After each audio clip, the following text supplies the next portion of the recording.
नमस्कार दोस्तों, मेरा नाम गुरमुख सिंह है और मैं पंजाब से हूँ।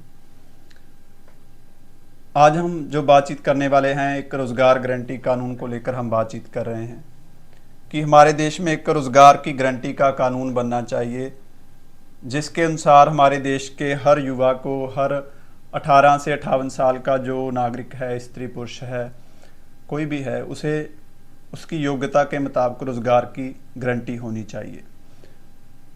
ये कानून हम डिमांड कर रहे हैं कि दो ऑर्गेनाइजेशन की तरफ से, ऑल इंडिया स्टूडेंट फेडरेशन और ऑल इंडिया यूथ फेडरेशन की तरफ से हम ये डिमांड कर रहे हैं और लोगों को अवेयर कर रहे हैं कि हमारे देश में भगत सिंह के नाम पर Bhagat Singh national employment guarantee act, और हिंदी में कहें तो भगत सिंह कौमी रोज़गार गारंटी कानून, ये कानून हमारे देश में पास होना चाहिए ताकि हमारे देश के युवा को और हर एक व्यक्ति को जो रोज़गार चाहता है उसको रोज़गार की गारंटी हो।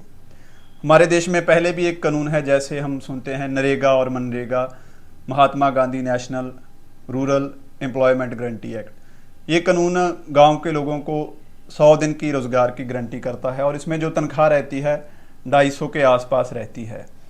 बनेगा में हम डिमांड करते हैं कि जो तनख्वाह होनी चाहिए, इसमें 4 कैटेगरी हैं।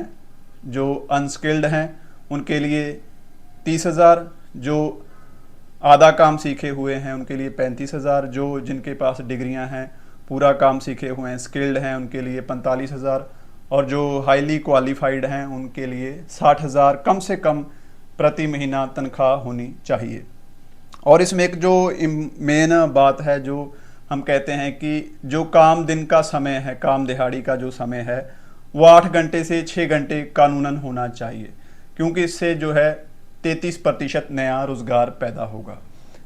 अगर सीधी भाषा में कहे तो जैसे अभी 12 घंटे में एक व्यक्ति काम कर रहा है, तो अगर 6 घंटे काम का दिन होगा तो इससे 2 व्यक्ति 12 घंटे में काम करेंगे।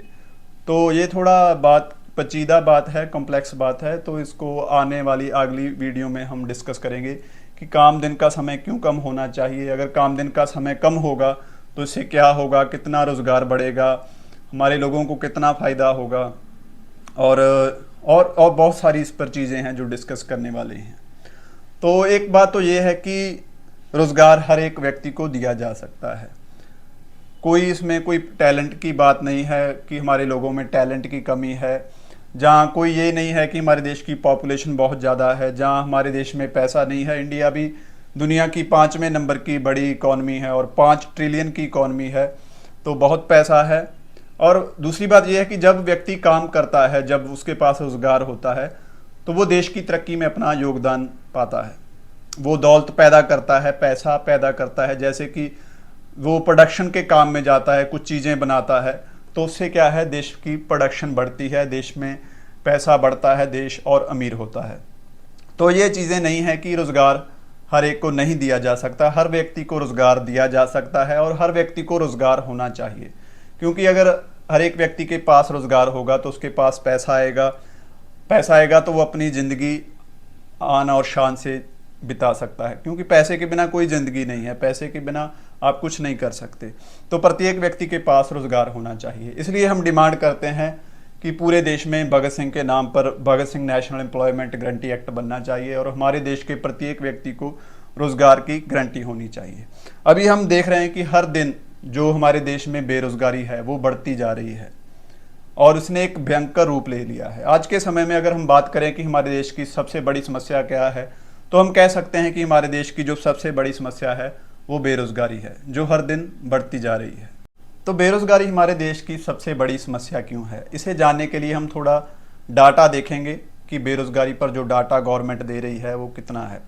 हमारे देश की मिनिस्ट्री है, जो लेबर और एम्प्लॉयमेंट मिनिस्ट्री है भारत सरकार की, उसकी तरफ से 2022 और 23 में एक रिपोर्ट सालाना दी गई है। हर साल ये रिपोर्ट आती है और जो 2022 और 23 की जो रिपोर्ट है भारत सरकार की ministry of labour and employment की, उसके अनुसार हमारे देश में 50 करोड़ से ज़्यादा लोग हैं जो बेरोज़गार हैं।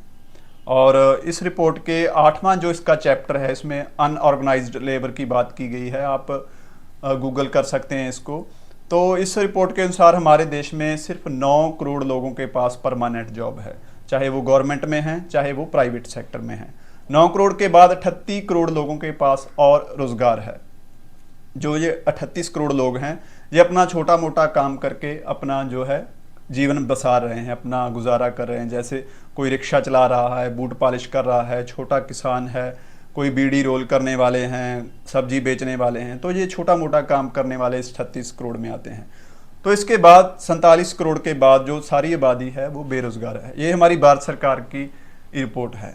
तो इस तरह हम देखते हैं कि जो हमारे देश में है वो बेरोजगारी का जो रूप है कितना भयानक रूप है।